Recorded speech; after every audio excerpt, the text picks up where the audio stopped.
Déclarations hostiles aux réseaux sociaux se multiplient et lorsqu'elles viennent de ceux qui les ont créés, elles prennent une autre dimension. Ce mois, dans Vanity Fair, c'est l'un des inventeurs du web, Tim Berners-Lee, qui a lâché la bombe. Voici ce qu'il dit. Le web a desservi l'humanité au lieu de la servir et a échoué sur de nombreux points. Et il n'est de loin pas le seul à le penser, jusque dans la Silicon Valley elle-même. Martina Shiba.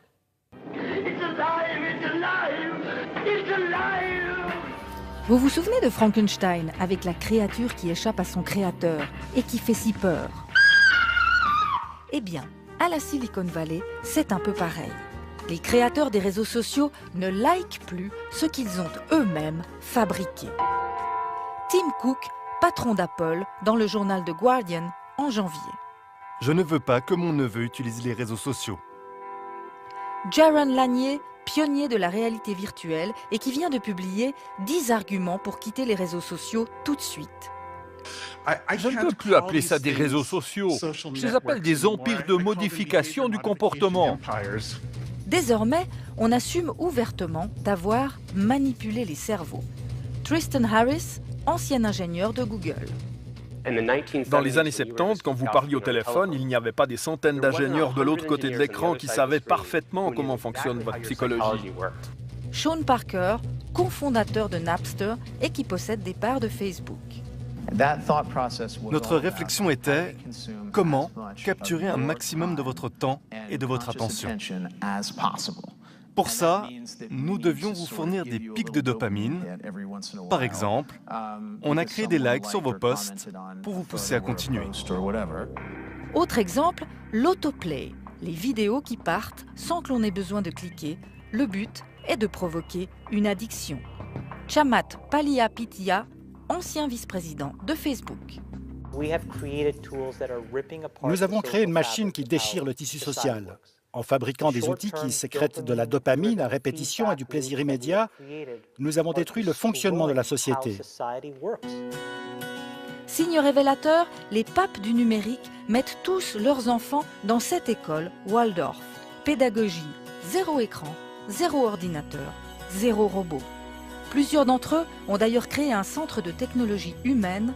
Objectif, reprendre le contrôle d'une société prise en otage par la technologie. L'affaire de chacun. Ce que je peux contrôler, c'est ma décision de ne pas utiliser cette merde et de ne pas laisser mes enfants utiliser cette merde. Bonsoir Martina Shiba. Bonsoir. Quand on entend ces propos dans la bouche de ces gens-là, c'est quand même assez fou. Ils proposent même des conseils pour se détacher de son téléphone. Oui, c'est complètement surréaliste. C'est comme si les fabricants de cigarettes ou les producteurs de junk food donnaient des conseils pour apprendre aux gens à se passer de leurs produits. Mais ce cri d'alarme demande surtout que la technologie soit mise au service de l'humain et pas l'inverse. Alors quels sont les conseils qu'ils nous donnent pour reprendre la main? Alors, on pourrait faire ça. Mais la réaction de la plupart des gens, ce serait ça. Donc, ils préfèrent donner des petits trucs pour se descotcher de son appareil.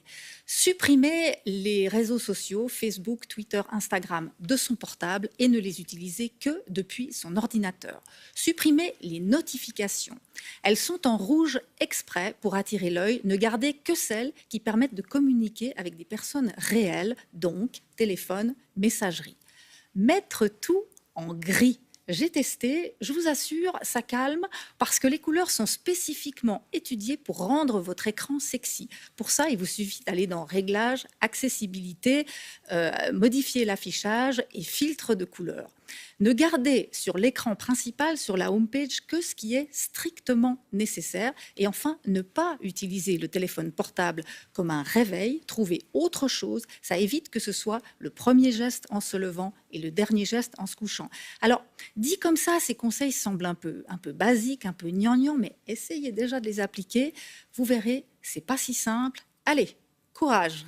Merci beaucoup Martina. Je vais mettre mon téléphone de côté du coup. Voilà, c'est fait. Merci beaucoup. Ne manquez pas de vous abonner à notre chaîne YouTube Jésus-Christ TV en cliquant sur le bouton s'abonner juste au bas de la fenêtre de cette vidéo. Ainsi, vous recevrez automatiquement nos nouvelles vidéos et vous ne raterez aucune. Vous connaîtrez la vérité et la vérité vous affranchira. Jean 8, 32.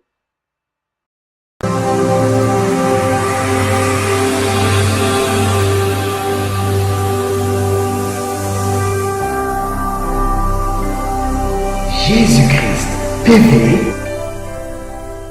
vous connaîtrez la vérité et la vérité vous affranchira.